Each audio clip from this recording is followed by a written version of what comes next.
Okay. We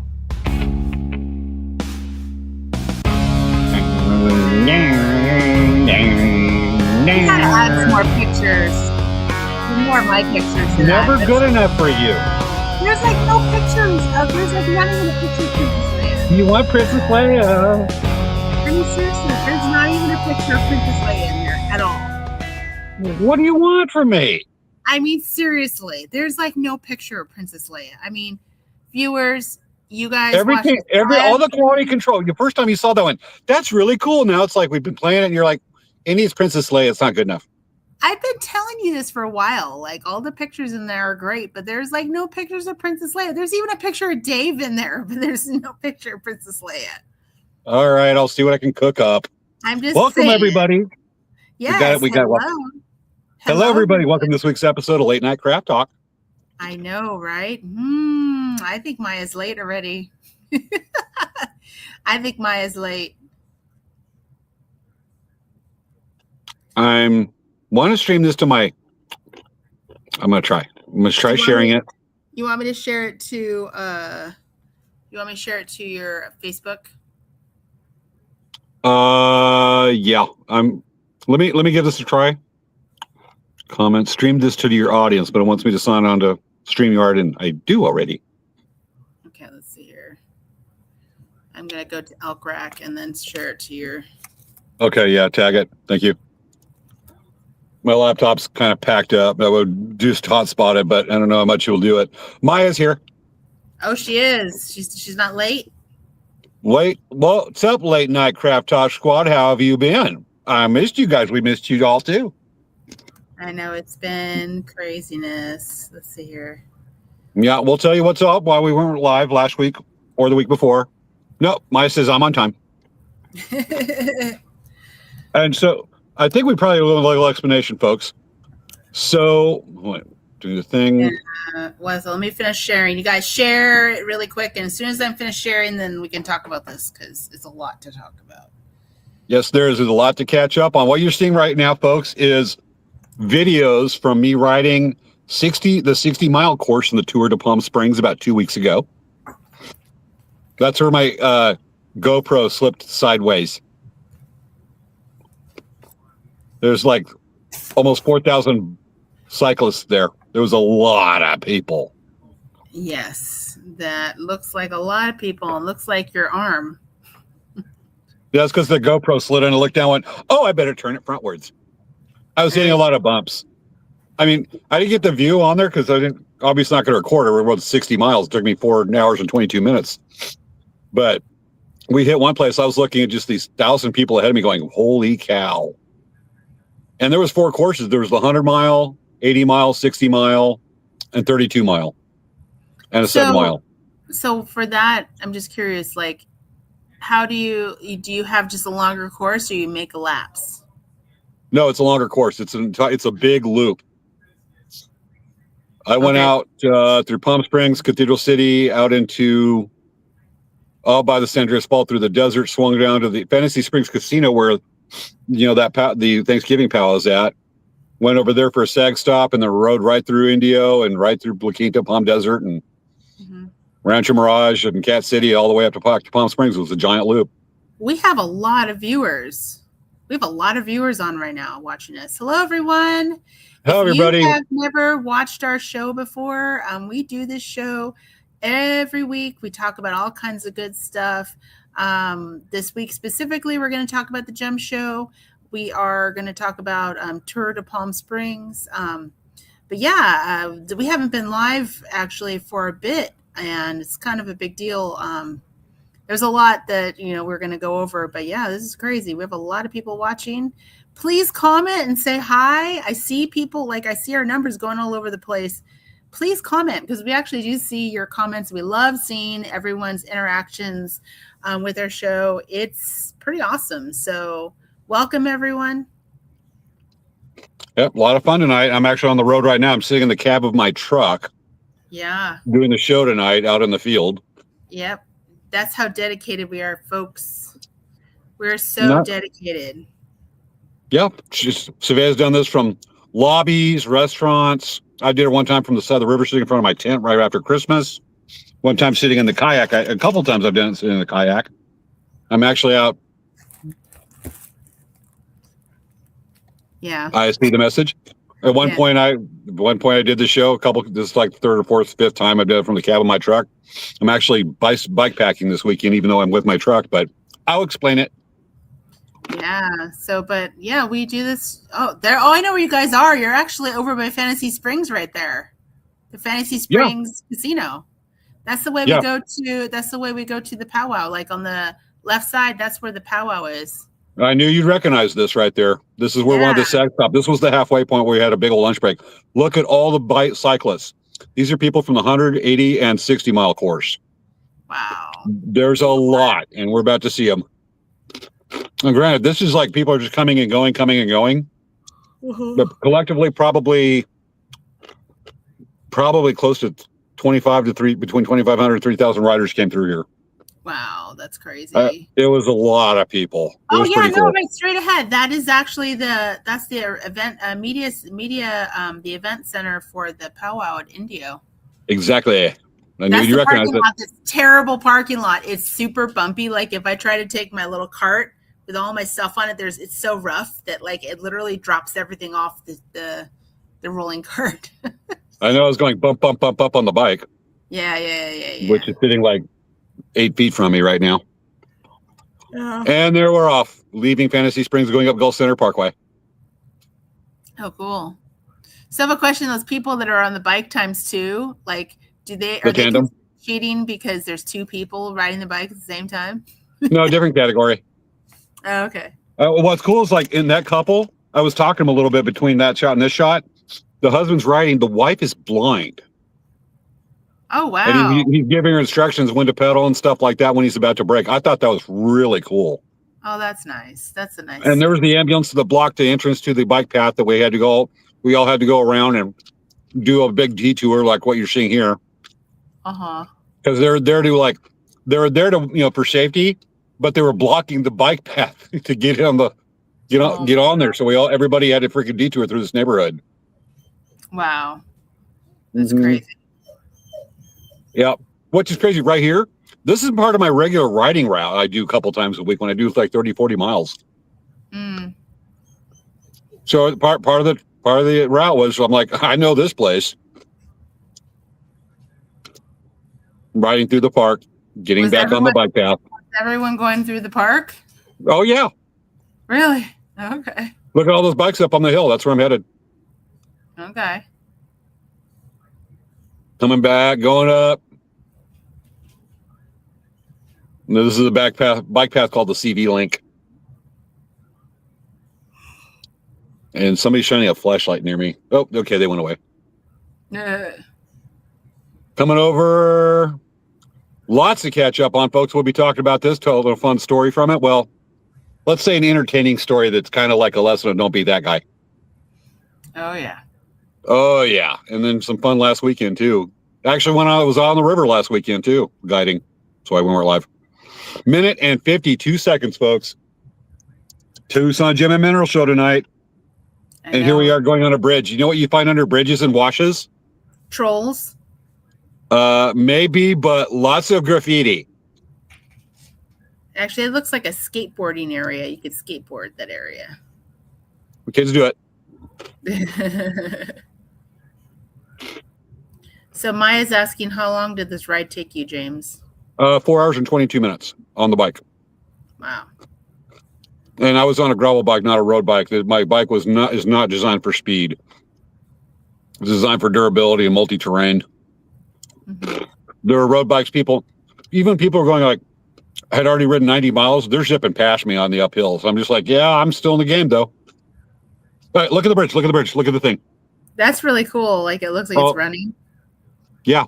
Oh, this is Fred Waring near my house. This was on the news when it first got painted. That's cool. I totally wanted to show this tonight. And then it turns into a raven. I ride by this bridge like 3 or 5 times a week. That's really cool. Yeah, I love that. And just that was it's nice for there to be art out in the world. Oh, heck yeah. All right, here is the ending. This is the last couple hundred yards. There's a local high school band and cheerleaders cheering everybody in. They do a great job at this. And it's almost time for a countdown because we're about to pass the finish line, and it's almost time for us to count down to start the show. I'm sorry. At 10, 9, 8, 7, 6, 5, 4, 3, 2, 1. Let's start the show. Showtime. It's time for Late Night Craft Talk with hosts Svea and James Hermes. On this week's show, the Tucson Gem Mineral Show. Did you know that I have a rock collection? It has a lot of sentimental value. It's time to start the show. Dun, dun.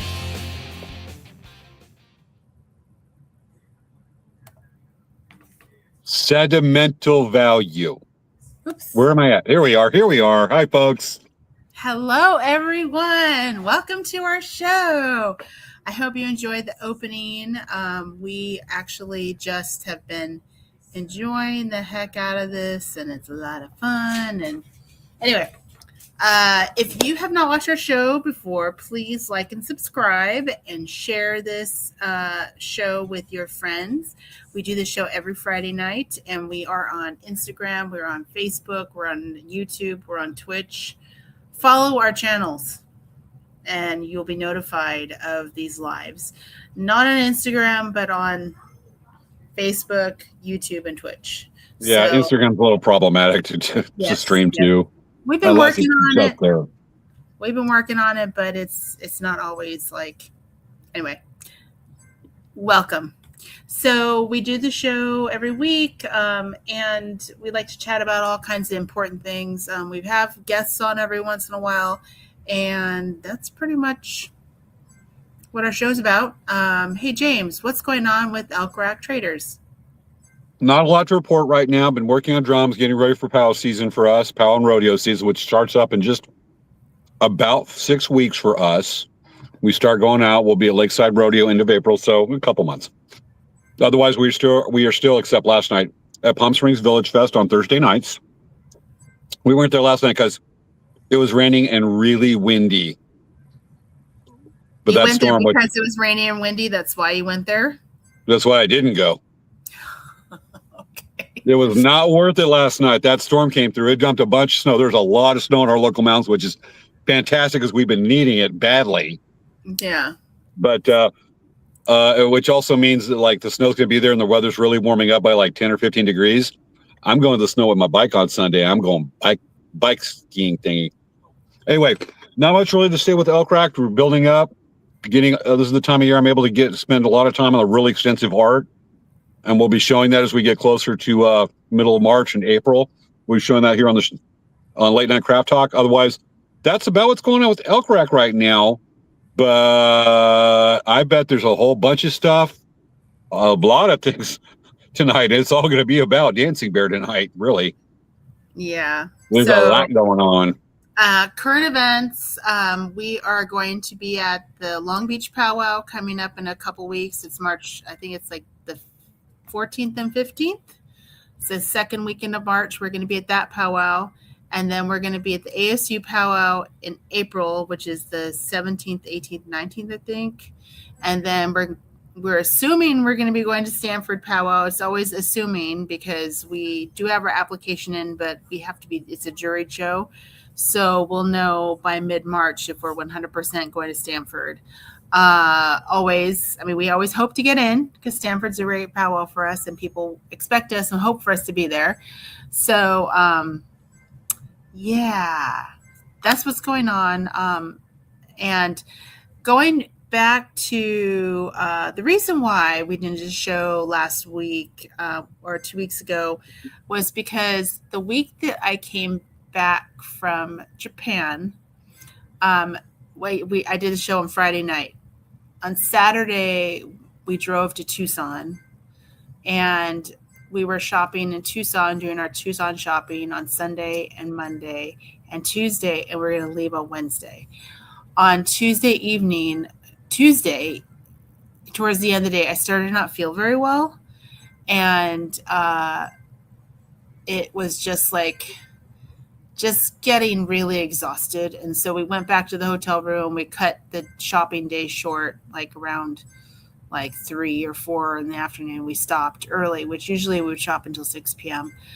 I was just like, I can't do this anymore. I need to go to the hotel and rest and then get ready for our live showcase of all the gemstones and all the Tucson items we bought. And I started to get really cold and I started to not feel good. So I canceled the show, that live, because I just wasn't feeling good. And I mean, I was really feeling terrible. I was like, wow, like maybe I have COVID. I ordered like a COVID test. I was negative. I was feeling like I was coughing, and I could feel like a little bit of tightness in my throat, and my nose was running. I was sneezing. I was not feeling good, folks. And I had a low fever. I didn't have COVID, but I was feeling really terrible. And I ended up telling Robin, who was with us. It was my mom, Robin, and I were on the trip together. I told her, like, I just want to drive home on Wednesday morning, and I just want to go to the ER when I get back home because I don't feel right. So when I came home on Wednesday, I went to the ER, and I was told that I have pneumonia and I have sepsis. And I had gotten some kind of infection that developed from our trip to Japan. And I think I probably caught it from my mom, the pneumonia, because she was drinking on my water all the time because she wasn't carrying her water. I was carrying my water. And so I was I got admitted to the hospital. And so on Wednesday, I was in the hospital. Thursday, I was in the hospital. Friday, I was released to home hospital care, but it was still considered being in the hospital, even though I was at home. So I was at home, and they released me the following Friday. So I literally was in the hospital under hospital care for a week and a half. And the weekend after I was out, James was actually on a trip, on a boating trip. So it just was like, there was just no way I could have done that You trip. had a yo-yo between Tucson and Japan, 2 weeks in Japan. You had a yo-yo 3.5 weeks. Yeah, it was pretty terrible. Wow. Yeah. Well, fun. I'm just returning to work. I'm just catching up with a lot of things that I haven't been able to deal with for like a few weeks. And it's been insane because literally the 13th of February would have been a month from when I left Japan. So it's almost like I was gone for almost a whole month from my work. Yeah, a lot going on. We were going to be live on the 6th, but with Svea having to go into the hospital, we just said it's not going to happen. I didn't have a show lined up. We were supposed to do the Tucson Gem Mineral Show that night. Yeah. Of course, we moved it to tonight, our next live, because we promised to bring it to you. And a lot of you love it when we do this every year. We talk about that Tucson Gem Mineral Show. So wasn't in the cards a couple weeks ago. Yeah. And, we just didn't have anything. Usually we have something we can bring in last minute if things change. It's going to be one of the two of us. We have plans, but it just was not hacking out that 2 weeks ago. And then last week I was on the river. I was hosting a local scout troop out of Coachella Valley on Picacho, which y'all love to see pictures of that, and they are coming. Yeah. And so, but we're here back, and I'm in the field. I'm actually, should we let's do catch up? Yeah. Oh, definitely. So I'm actually, technically I'm bikepacking. I'm actually over a place called Lake Cahuilla County Park. And it's about 9 miles from my house. And I'm at what's called a Boy Scout camporee where a lot of local troops come together. We have troops from Blythe and Idlewild down here camping, and I'm the medic this weekend. It's only 18 miles from my house, but I decided, this is a good opportunity to go over and go bikepacking. So I'm sitting in my truck. My campsite's right there, but I dropped off my truck at like 2:30 this afternoon. Got a ride. My mom picked me up, took me back to the house, and then I got on the bike and actually bikepacked out here with all my camping gear. My campsite's just 15 feet to, outside my truck right over here with my tent, and everything I brought for the weekend is there. I'm only reason the truck is, because I have some program material and the first aid stuff in there for it. So a little convoluted. That's why I'm sitting in my truck tonight. And Svea gets the blessings of running media tonight while James looks at his phone. Yes. And occasionally I want to take my GoPro and take selfies at this. This is what we look like right now. Yes. You can see all details. It's looking to screen to screen. Picture time? Sure. You're going to take So a selfie folks, right now? tour to Palm Springs. There's a couple stories we're sharing on this one. Okay, let me go to that area where I've Okay. laid down foods. So while we're doing this, we're going to start with Tour to Palm Springs. That is an annual ride that has provided over $7 million over its almost 30-year history to local charities here in the Coachella Valley. And it's my second year riding in it. Last year I did the 32-mile course. This year I actually got a gravel bike, not riding it on a mountain bike. And I did the 60. I want to do the 80, but there was a lot going on. I didn't need to beat the tar out of myself, but did the 60-mile course, which is the furthest by 21 miles I've ever ridden a bike in a day. Next year I'm shooting for the 80 or the century mark, doing the 100. Got to train for it, but that is the farthest. And I was dogging it the last 5 miles pretty good, but it was a heck of an experience. Usually I don't ride with groups. I'm not a groupie like that, but the experience alone of being amongst all those cyclists going through my stomping grounds was pretty darn cool. But we got some few pictures to show from that and a story we're sharing that's kind of a good moral lesson. This is my GoPro just turned off. This is one of the SAG stops right there. This is actually at a Lowe's in Rancho Mirage. I wish you should have got a better angle, but there's a lot of bikes. There's probably 300 bikes in that picture. You know, all the people up there. There's a lot of them. This is where everybody stops here. All the short courses, the long courses right here. This is the turning around point for the 32-mile. Let me know when you're the next picture. Okay. Ready. Just ran a picture of going over. That's probably about 15 miles into it. Just a cool picture to show some of the people around. Let's see the next one. That's me after I finished. I had just finished the course. 60 miles on the bike. Then I'd ride a mile, go meet my ride. But I hope it's not, I'm sorry. It might be out of order. I'm sorry. That's cool. That's cool.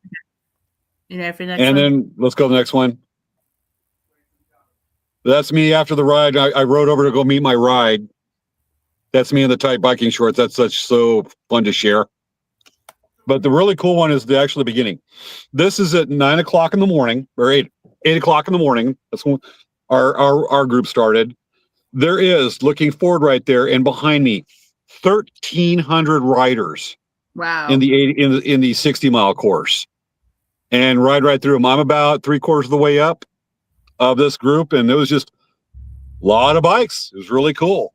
So I think that should be the last of those photos. Is there one more? Yep, that's the SAG stop. That's Fantasy Springs Casino. That's where the 60, 80, and 100-mile course were all coinciding and get their free lunch. I paid that money and did all that ride so I get my free PB&J. Nice. And bananas. And pizza. Okay, so that's it was the a last smorgasbord one. there. That should be the last one. Okay. So the story from this one, met a lot of really cool people. We're all there to ride, but there are your riding clubs that I've been warned about, and I've had a couple experiences with, which are the self-declared elites. There are two more. Do you want to share those? Yeah, what the heck? We'll slam through them right quick. Okay, hold on, Zane. I just looked here and I'm like, oh shoot, there are two more. Oh, if people watch the countdown, they got to see a lot of the course. Yes. Okay. I guess this is your snack. Hold on, let's see. I tried to. Oh God, dude, this is cool to look at. So that when I got to Fantasy Springs, this is how I ate. I collected my food. I didn't have a bowl, and there was a bunch of food there, and like little Dixie cups of raviolis and stuff like that. A smorgasbord. I laid my bike down on the lawn and went, "How am I going to hold this bicycle helmet?" So that's how I collected it. And the next one's even better.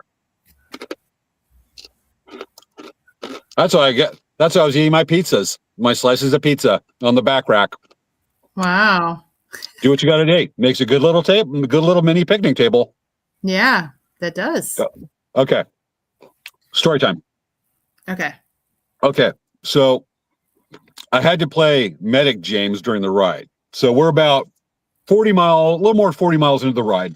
We're actually at the bridge with all the cool drawings and animation. This was probably about half a mile beyond that. I'm going along and I see this guy, he's kind of swerving like this. I'm like, that dude's tired. And we hit this little bump on the road, and he takes it wrong, kind of starts swerving, clips the tire of the guy in front of him. That guy luckily recovers, and the dude goes down, and he's right in front of me. I had to start hitting the brakes going, don't hit me, don't hit me, don't hit me. I don't need to fall again. So guy goes down. He hit pretty hard. I get off my bike real quick, go over, check the guy out, and start, hey, you doing okay? Because he hit good. We want to check him for neck injuries. And the guy, another person came over to assist, who happened to be an ER doc out of near LA. And that guy was cool. So we're checking him out. And he's like, is my bike okay? We're like, your bike's okay. So we help him up and go over, and we get his bike out of the street.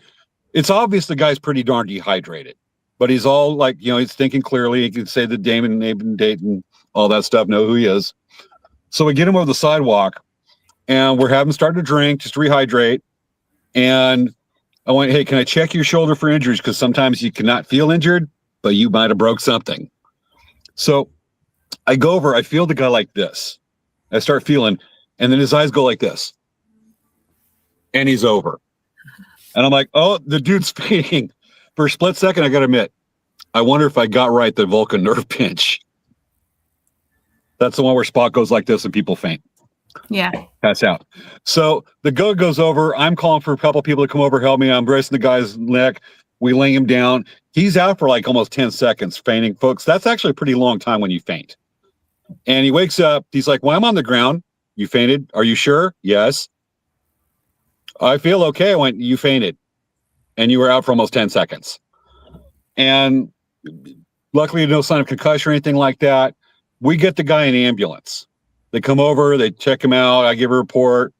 Ambulance loads him up. I make arrangements for exchange numbers so they can get his bike up to Palm Springs and everything. So it's all good. Did my good turn. Now, Andrew, I mentioned the riding clubs. Some of them can be very elite or self-declared elite. And let's just say, you ever heard the term, if your nose is so far in the air that if it rained, you drowned? That was these guys. So I'm back on the bike. I start getting up speed. Mind you, it's already in 40 miles. I'm tired. So I'm starting getting up speed. Not even 20 seconds back on the bike. This club goes by. They're all in their matching jerseys. And folks, because I rode out here, I haven't changed yet. I'm still wearing my jersey right now from when I rode over here in my neon jacket here from cycling. Matter of fact, never mind. So I get back on the bike, and here comes the club in their matching jerseys and fancy bikes that, let's just say, if I took them all, I could probably pay my tuition at PA school. And they go by, and this guy goes, nice bike. And everyone else goes, oh. And that is how the dude said it and how they laughed. And when they went by, I just went, I just got dissed by Thurston Howell and his posse. That's how they sounded. And I'm like, dude, what the heck I just got dissed by Thurston Howell. So the funny part is they sound like a freaking character from Gilligan's Island. The other part is it's so pitiful what they did, considering what I just got done doing, that karma's going to be hard on them probably on that. And the other part is, folks, never be that guy or them. And don't you have a club that treats people like that? But it's so sad. I think it's hilarious. So that's the story. James knows how I feel about this. This makes me really mad. Oh, so Svea's livid over this. Tremendously mad because, for one thing, they have no idea what that person had gone through to get there. One, who knows? Maybe this person is riding for a really good cause, or who knows? You know, I mean, it's just the fact that they're being like that when the whole event is about the love of bicycling and riding bikes. It's meant to be a positive experience. And these a-holes, come and try to diss someone because their bike isn't as nice as theirs, or they didn't spend as much money on this or that. That makes me so mad because it's just like you're out there and you're doing it. You're not some random person on the side of the road that's just standing there staring. Stop, help somebody that was obviously in distress, as well as doing a personal best, and all these people crap on it, Yeah. there's always one in every crowd. I was in a kayak race over at Lake Havasu about, I don't know, like 11, 12 years ago. And I came in third place. The guy that came in first had this beautiful carbon fiber kayak. And he was super elite, had this background. And he killed it. He killed it. When he got up, he got over to the finish line. He hops out of his boat. He's like, right there, as in, come kiss me. I am holy. Come kiss my ring. I have won. And when I pulled in, I had people coming up and taking pictures of me and stuff, and I'm cracking jokes, and he's looking at me like, why are they paying attention to him? Well, I'm just, I'm wearing a funky hat and I'm cracking jokes the whole time. And he asked me later, why the heck did people come up to you? I won the race. I should have got the attention. Went, you're an a-hole. That's why. So, way it goes. Yeah, but I just was telling James, you guys didn't hear me because this was in our private conversation, but I was just saying that, like, I used to love going onto the docks, like on the harbor docks, because no matter what size boat you had, everyone was so nice to each other, because guess what? They're all boating. They all have that commonality of loving to be on the ocean and loving to be on boats and, taking boats out, and just that whole thing, that camaraderie of, loving that hobby they're in. I'm just surprised, because I would have expected that to be in bicycling, because it's the same thing. Like, people, it doesn't matter what kind of bike you have, you're all out there doing the same thing. You're all out there doing it. And that's why, and I've seen a totally, very supportive, welcoming community. And to hear that makes me so mad, because like I said, it is about the love of that activity. And it doesn't matter what kind of bike you have, what kind of clothing you're wearing. It's for the love of the activity. That's where I get so mad, because that's the most important. That is the most important. So anyway. I believe you agree too. So yeah, most sport activities or anything where you have a group setting like that, the average, and by far most people are there that if you're cool and you're doing this for the love of it, you're there for the same reason. You have a commonality, you have something to talk about. It's a great place to make new friends and meet new people. And that's always the attitude. But even the most welcoming powwows, like, we can speak from experience here, even the most welcoming powwows there's always to some degree will be that guy or that person that will poop on the parade. They'll be like, I have fancy beadwork, look at me. And I'd won first place in my family's powwow when I was the only dancer there. And it's the same thing. We'd be, horseback riding, biking, boating, whatever, being on the water. You're there for the love of it. But you always have somebody that's got something. They feel they got something to prove. And, wanting to be liked is actually a trauma response. Yeah. And that's what some people do. They go the nth degree to show themselves up and show their identity and who they are. And don't be that guy. Other than that, that's that story. River trip. Yeah. So maybe should I share some Tucson photos? And so we'll take turns. Let's do that. We'll come back to the river trip. I've already bogarted too much time on this. We definitely want to see Tucson. Okay, so let me get over to that place so I can show you guys the pictures. But yeah, oh my gosh, when we went to Tucson, man, we saw some of our, so we were really excited about all the stuff we got. There was a lot of new stuff that we got, and we were just going to our different vendors and they had a whole bunch of different things that we've never seen before. And I was like, we need to stock up on this. So let me get the first thing going. Come on, show me my thing so I can share. Ugh, no, wrong one. This one. Sharing the screen. Wrong one. Facebook. There we go.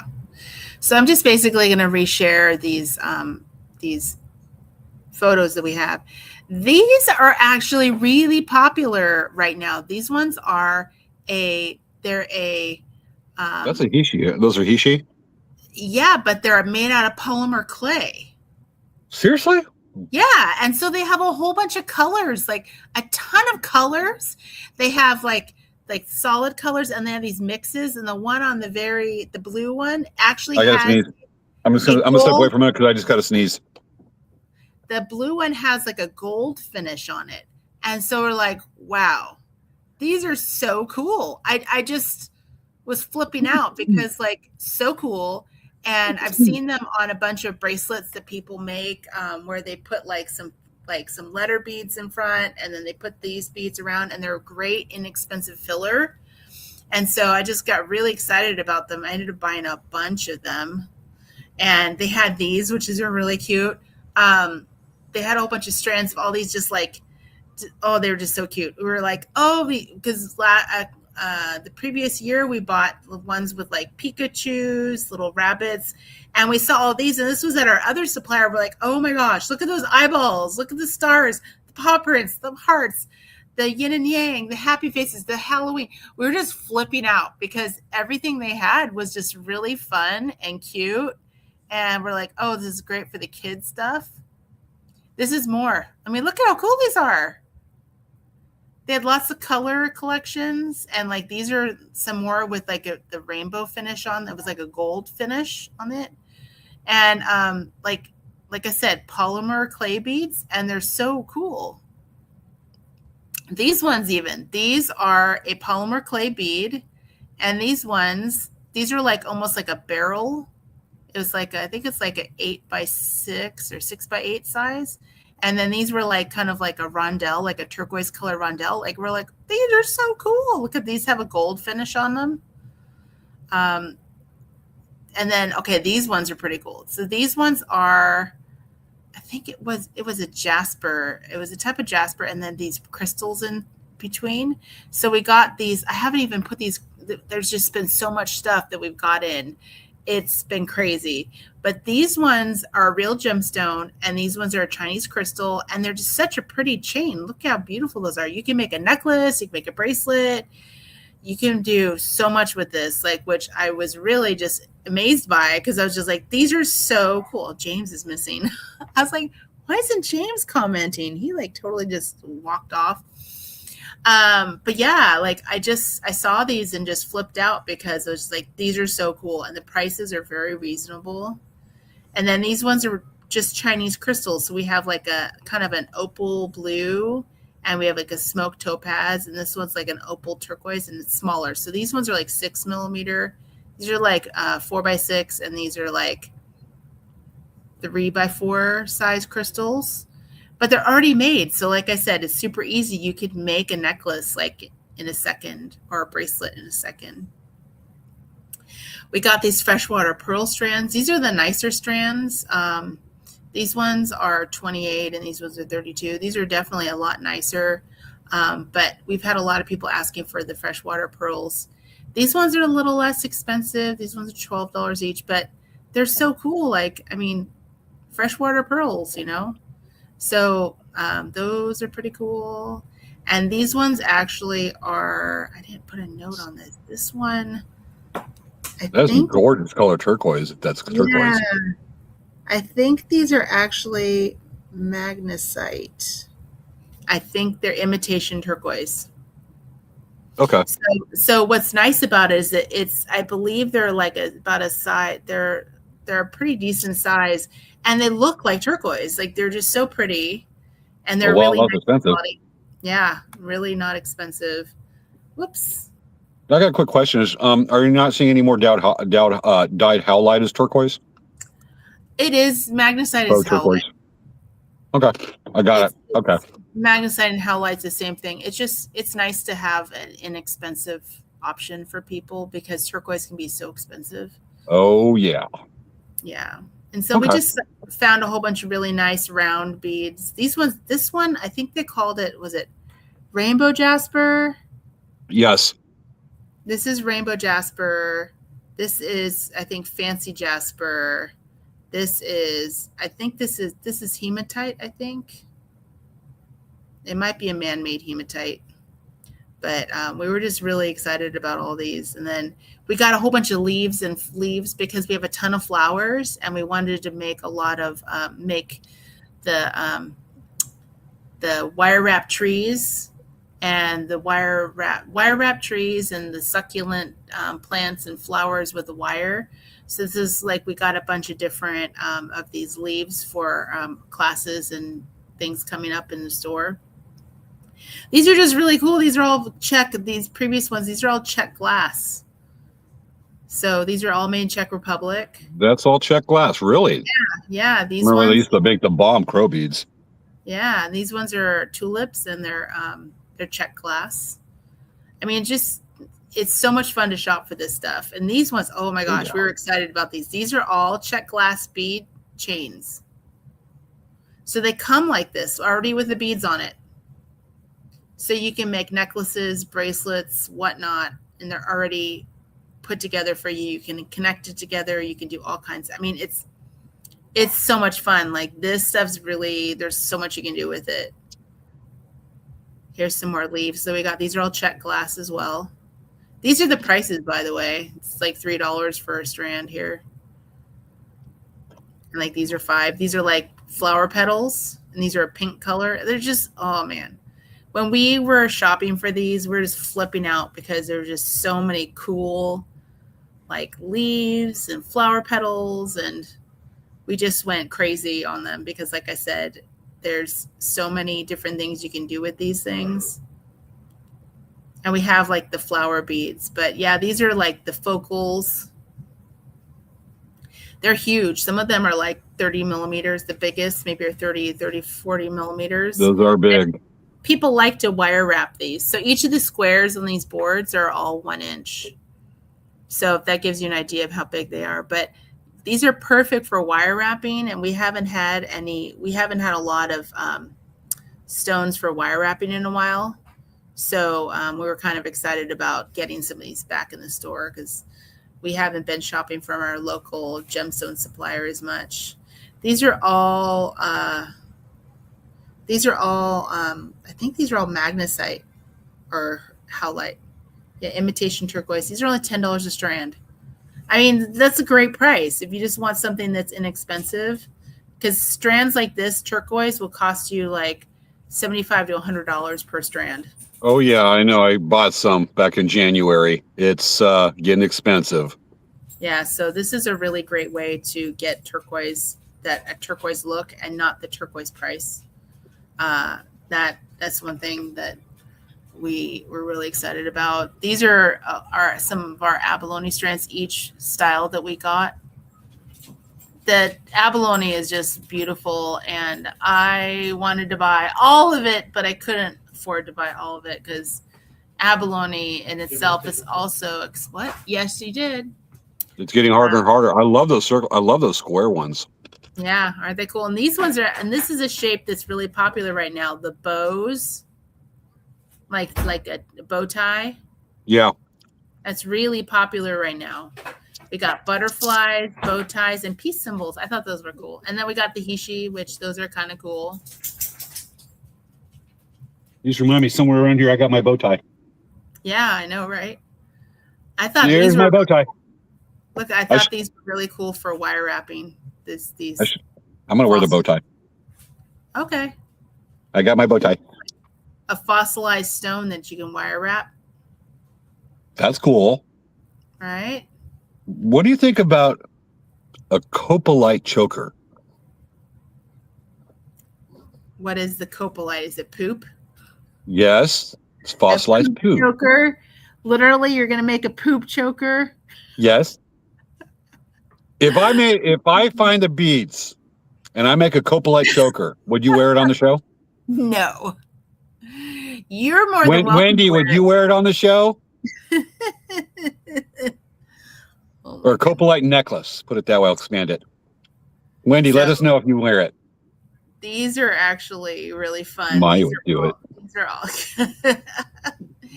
These are all magnesite howlite turtles, and we've been selling these for a year now, and people really like them. And I love all the colors on them. They're just really cute. People make bracelets for kids with them. This is back to the, I don't know if this is recycling through the photos. It's recycling through the photos. So that's a good chunk of the Tucson things that I didn't really get a chance to talk about and just get excited about, because let me tell you, we just love that stuff. And I didn't even get pictures of all of the other things we got.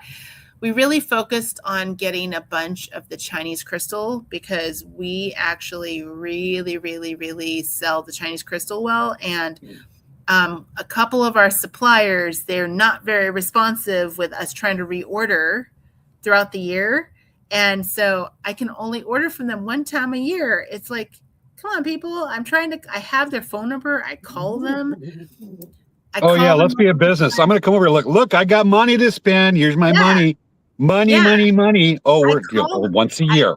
I could show you all the text messages. I'm just like, and I went there and I said, I sent you text messages. Look, can I order? Can you get back to me? I want to order. I want to spend money. Call me, text me. I want to spend money. No kidding. Hey, how do I look with my neon jacket for riding and a bow tie? You look like you're ready from some serious business. Bow ties are serious business. And now I want an abalone bow tie. Yes. Anyway. Yeah. So, it's exciting. Anyway, we had so much fun just wanting to buy. And there was just so much to pick out, and there's only so much we can spend. There isn't a new source, Maya. She's like, time for a new source. There isn't another source. These are limited. Okay, let me tell you. We buy the micro CZs from them, and they're the only ones that have a good price and they have the quantity. Hey, I'm looking at a comment from Wendy. Bad time to interrupt? Go for it. Wendy says, and no, I wouldn't wear the Copalite necklace. I work with enough turds. Semper Fidelis. She works with the Marine Corps. Wendy, if I did as a Copalite headband, will you wear that? Maya would do it. Okay. A poo head. Then you're telling her she would be a poo head. Seriously. What, a Copalite bracelet? I'm going to keep on throwing it out there in different ways. Poo arm. Poo wreath? Poo arm. Copalite Christmas ornament? We'll wait for the answers. Yeah. So, this one, let me show you. So this is kind of a special thing. Oh, that's cool. This is a bracelet that's made with beads that were given to me from my friend who passed away. She was part of the tulip. There's a tulip on there. So this is the bracelet I've been wearing since January. I wore it to Japan, so it's been to Japan. And Wendy says, thanks, Svea. I wouldn't be a poop head either.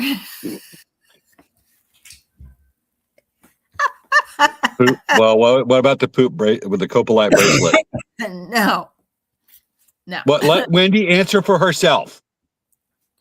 Maya would do it. Can I show a bracelet? Yes, show a bracelet. Do you have a So I have. I carry this around like when I go riding and stuff like that, just luck. But this is a bracelet. What's called? I think these are sea pearls, is what they're called. Small crystalline pearls, but I actually got this and I got to restring it because it just came off a few days ago. I usually wear this, never take it off. But the story behind this is kind of like your friend right there, which is just makes it all the more awesome. Is I was on the Green River, actually the Colorado River, below the confluence of the Green, and camped at a place called Upper Spanish Bottom. I've talked about this. I've done trips during the show and talked about it. And it's way out in Canyonlands National Park, way out there. And back about 2015, 2016, somebody dropped some trash in the river, and I actually swan dived in the river and swam out there and grabbed the little chip bag that was floating away and swam back to shore so we wouldn't be littering. And she's like, "You did all that for a chip bag?" I went, "We don't want to litter out here. We don't want to be part of the problem." And she was so awesome with it that she gave me this. I earned this from picking up trash by swimming into a rushing river to pick up a chip bag. I'm a strong believer in not littering. So I've only restrung it like 3 times over the years, and still kind of cool to talk about it.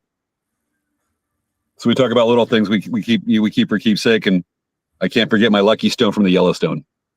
Yes. Okay. So I get from Eastern Montana. James, I think it's cool to share. I said nuh-uh, meaning I won't wear poop necklace, anything. And then Wendy says, "Can't think of anywhere I would wear a poop accessory on purpose." I'd give you $1. I don't. Wait. Wendy, would you wear a copalite necklace with turquoise and abalone for $1? And no, triple dog dare you. This guy. So, but this trip to Tucson, it's you know what? It seems like every year there's always some kind of issue or something happens when I go to Tucson. Statistically, there's got to be a point that it works out.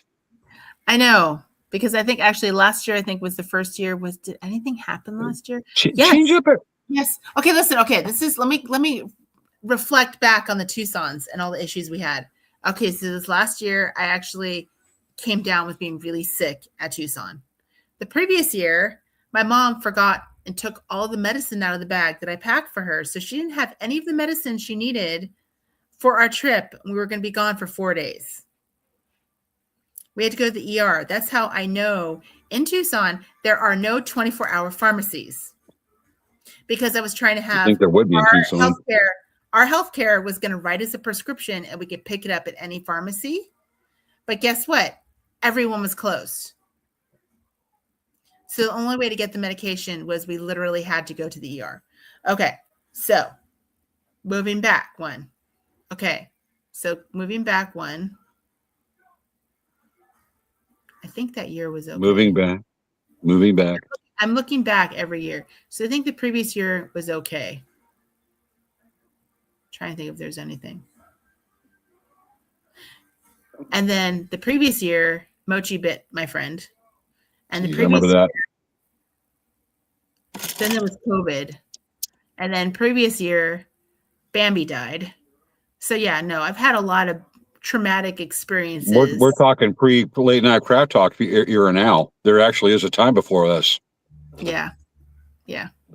It sounds like me for like umpteen a bunch of years, like almost 20 years. Every Christmas, something would happen. I might get a busted tooth. A lot of times I get sick right before Christmas, and I'm spent Christmas lying in bed. It was like every other. It started occurring that it would be every other Christmas something would happen. And what I did is I finally I started doing river trips on Christmas. And when those things happen, generally nothing happens. I mean, I was gone 6 years without that every other year curse going on, because we hit the other year. I'm like, wait for the other shoe to drop. Boom, get sick. Something else happens. Yeah. Screws the holiday. So I'm thinking if you change up your routine before or right before or at Tucson. So this next year is going to be changed. This next year is going to change because we're actually going to be set up at a space representing and selling tulip needles. Maybe that's the change you need on this one. So, and wear a bow tie. I already have the space, the vendor space. We're going to be in. So this is, mega news for everyone. We're going to be in Tucson next year at To Be True Blue, and we're going to be selling our tulip needles at that show.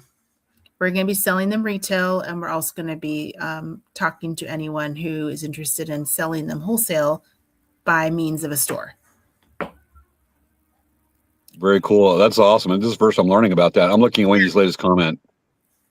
I know. It sounds like the pharmacies up here in 29 Palms, the same urgent, but no matter how you polish a poop, you can't pick it up by the clean end. never good. Like there is no way. All right.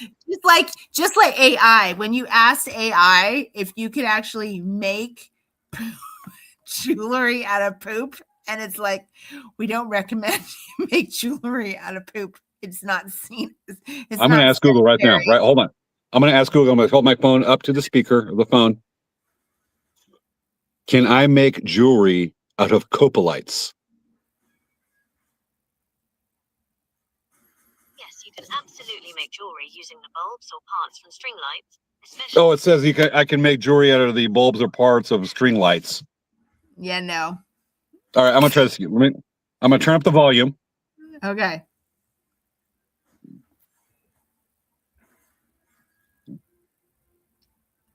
Where's the volume?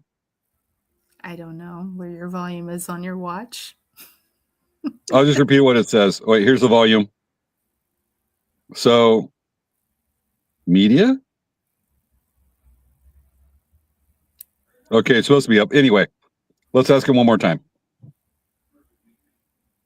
Can I make jewelry out of poop?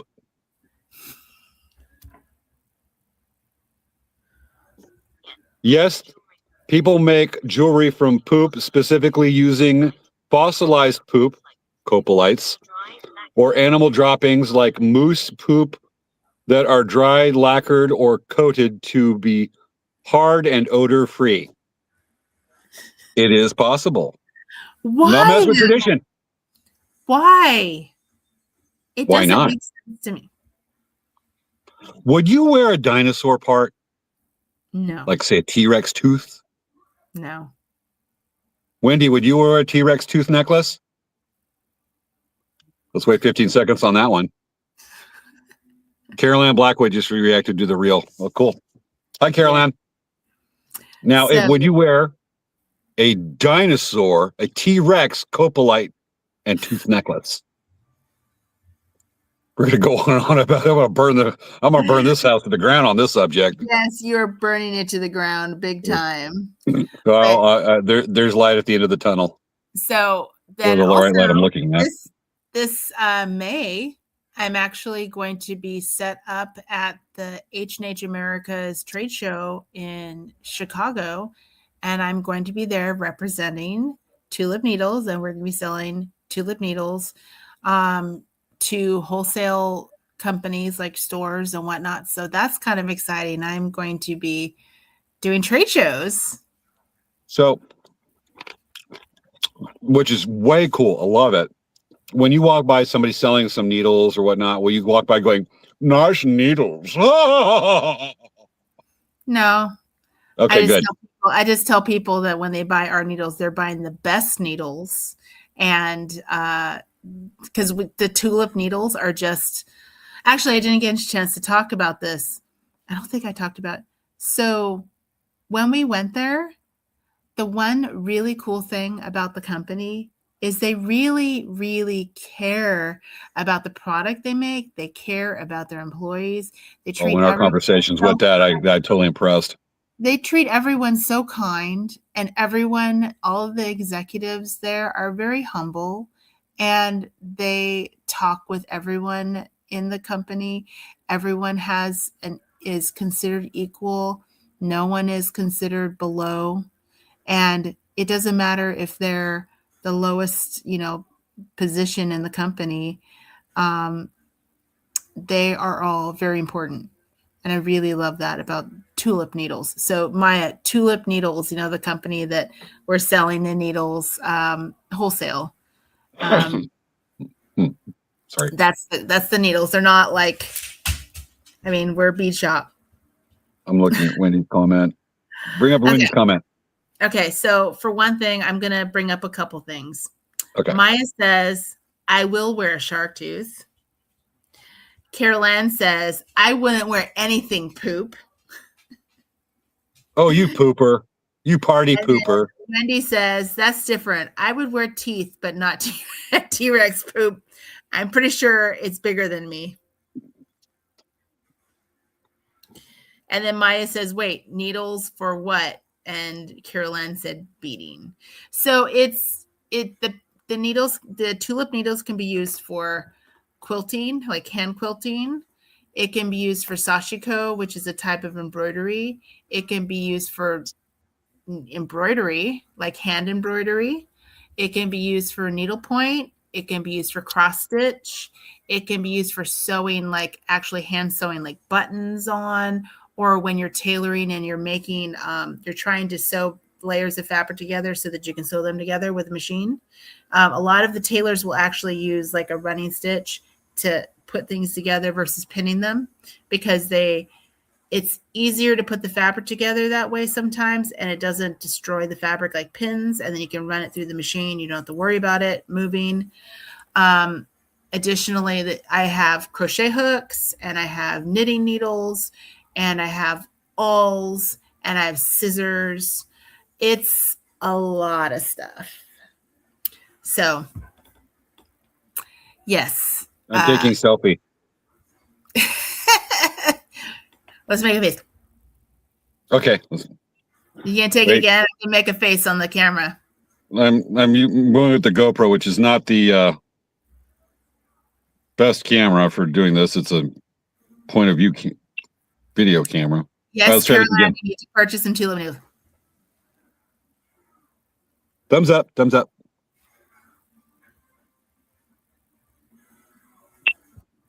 I'm going to regret that right now. I doubt it, because it's dark out and there's a light source right next to the phone. Okay. I mean, I got this lantern right here. That's my light source for studio lighting in the cab of my truck. And yeah, I mean, it's a GoPro, it's a little GoPro camera. We'll see what happens. I don't know what's going to look like till after, but I'll post it. And it'll be, watch it come out perfectly, and you see Svea going. I know it's going to be embarrassing. One more try. Okay.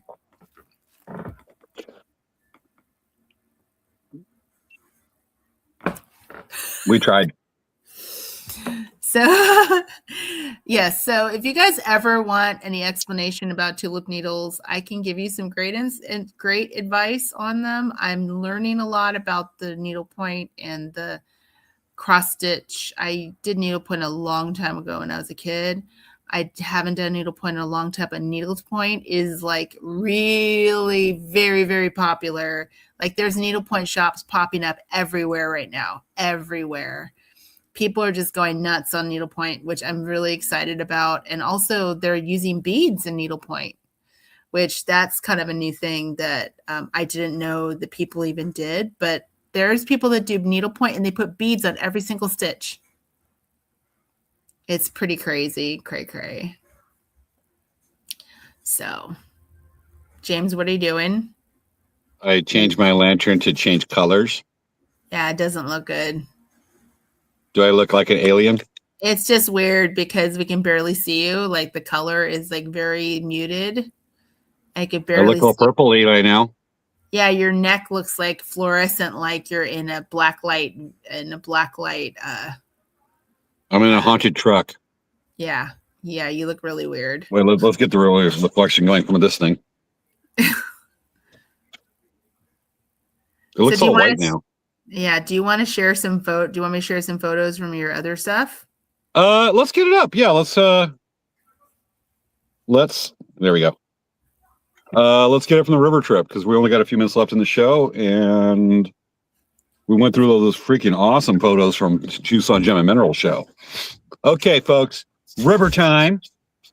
I left my phone, which is the camera I use on the river. I left it in my car. Okay. So all these photos are from people that share their photos from this trip that I'm using on this to show it. But this was a fun group. It was Troop 451 out of Bermuda Dunes, California. And those are three of the kayaks that went. I was in the red one. That's on Saturday morning last weekend. Okay. Tell me when you're ready for the next picture. Let's go to the next one. One of the peaks, we didn't get to our campsite because we had some people were pretty slow in the canoes. That we had 3 kayaks and 5 canoes out there. But it was getting toward dusk and taking the picture. That is a freaking cool picture with just the light trail and everything. I love all the swirly clouds. That's pretty cool. Oh, it was absolutely gorgeous. And that's on the Colorado River. And now we go to next one. That is us going through a reed passage. This little reed passage about 3 feet wide that you make a sharp corner to get into a little backwater lake. And what we're doing is we're actually exploring, and I'm showing them an old dock from when the steamships used to come up the Colorado River from the 1850s all the way to the 1890s. Oh, wow. That's cool. Yeah. Well, I'm a nerd out there. I love all that river history. And stern paddle wheelers, folks, yes, they were on the Colorado River. Thinking Huck Finn, stuff like that, riverboats. Yes, they were on the Colorado River. Like the Mark Twain like the Mark Twain at Disneyland. It's like the big steam-powered paddle boat. Similar design, but this was specifically designed for the Colorado River. Okay.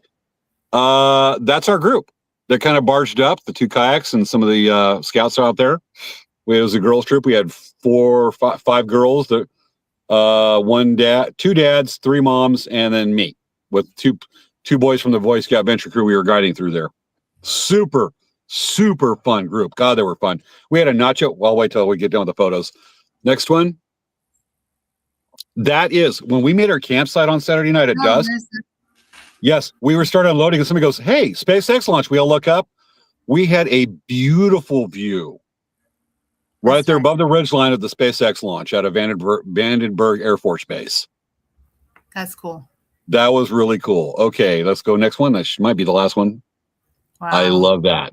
That is sites like that on the Colorado River with the desert sunrises. This is sunrise.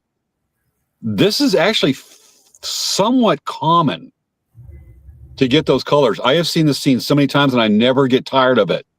I forget to take pictures, but this is the colors and everything. And I love a double horizon photo right there. And I was next to the person when they took this photo early on Sunday morning last weekend. So love a good sunrise or sunset photo. And that the last one. That's our group paddling down the Colorado River. That was taken by the Sweep boat. That's the last one in the line. Good lineup, just showing everybody. There was a great trip. That should be the last one, I think. Oh, that was the last one. Obviously, we're not biking on the river. That would be weird. There was another photo. Hold on. There is? Yeah, there was a photo that I haven't shown yet, which I think you... Oh, mystery photo. Yeah, mystery photo. I downloaded like 5 to 7 for each one just to be able to zip through and get a good representation. We have a couple minutes left. Photo. Come on, say it. Photo. Folks, say it with me. Give Svea pressure. Okay, photo. You guys are going to love this one. I think that James put this one in on purpose. You got my curiosity. This is a mystery photo to me also. What we got? Okay, I remember that. When I texted the group, this is the morning we're going to leave Friday. I'm leaving about noon. Everybody else is coming in, leaving mid to late afternoon Friday. And I told everybody, hey, just to know how safe we are, Picacho State Recreation Area has gone 5 days without a velociraptor attack. Isn't this over by Tucson? Yeah, it's not supposed to have swirl cactus. When it did Picacho, it probably did Picacho Peak State Park in Arizona, not Picacho State Recreation Area in California. There's two mountains or peaks called Picacho, one in California, one more famous in Arizona. Yeah, that if you're one. A nerd, it's near that one with the only Civil War battle fought in Arizona, or this side of the Mississippi was done. Yeah. Only one in the Southwest. Yes. So that's the mystery photo. Oh, I forgot about that sucker. Yeah, that was the mystery photo. Yeah, so AI took Picacho Peak in Arizona and did that with velociraptors. Yes, I thought that's kind of funny. I was like, oh, that's hilarious. Definitely. I was going to say, these kids, they decided to have a nacho contest. Let me see if maybe I missed that picture, because I thought I downloaded all the photos. You downloaded enough of the good ones. I don't see anything that looks like nachos. No, I don't have those. I was just going to tell the story real quick, but it's all good. Okay, tell us the story. The kids decided we were supposed. I challenged both groups to have a cook-off making nachos, but there's this thing called, you use aluminum foil, you put your meat, your veggies in there, you wrap it up, and then you stick it in the coals of a campfire.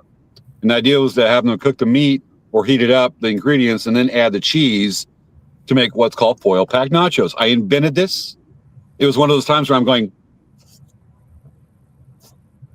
world peace has been declared. I saw world problems. And that's how I came up with that kind of look and that kind of impulse for foil pack nachos. So the kids were supposed to do this. They didn't do the foil packs, but they decided to do the nacho contest. One girl that was going to cook for the troop forgot the cheese. The other kid brought the stuff. He brought the cheese, but not other ingredients. He figures, I'm going to win this thing. I got nacho cheese. So he's got a big plate of chips. He puts on the nachos. He goes, I got nacho cheese. The girl in the troop, 451, goes, she got creative. She got like butterscotch, some other dessert toppings, and did the right mix. And I'm like, okay, this is going to be weird. I taste it. I'm like, this is actually really good. I don't know. And butterscotch was in there. And I'm like, it worked. And we butterscotch inside the nachos? As the nacho stuff. Instead of using cheese, she used it like dessert ingredients. And it sounds like a weird pairing, but she did it just the right proportions. That when I tasted it, I went, this is actually really good.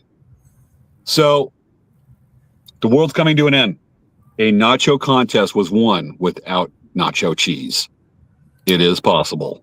And with that being said, we're going to end the show on that. Yeah, I know. Mind blown. Everybody's going to go. They're done with the show. They're going to go around going, nacho cheeseless nachos? Yes. What crazy world is this? Defy tradition. It's mind blowing. Okay. Craziness. With that, we are coming back next week. I want to do a cooking show. Oh, yeah. We should probably do one. I want to do a cooking show. Yeah, probably should. We'll talk about it during the week, but do you seriously, should we have a contest on dessert nachos? I guess we could figure something out. Yeah, we got a week. Yeah. So, folks, next Friday, we're going to do a cooking show, and it'll end with, we're going to experiment through the week. I know I'm going to get creative on Monday and Tuesday and Wednesday. Dessert nachos. Yes. Sounds like a plan. Okay. Sabea's like, is this going to be another Barbie versus G.I. Joe episode? Good night, folks. That's one way to shut me up.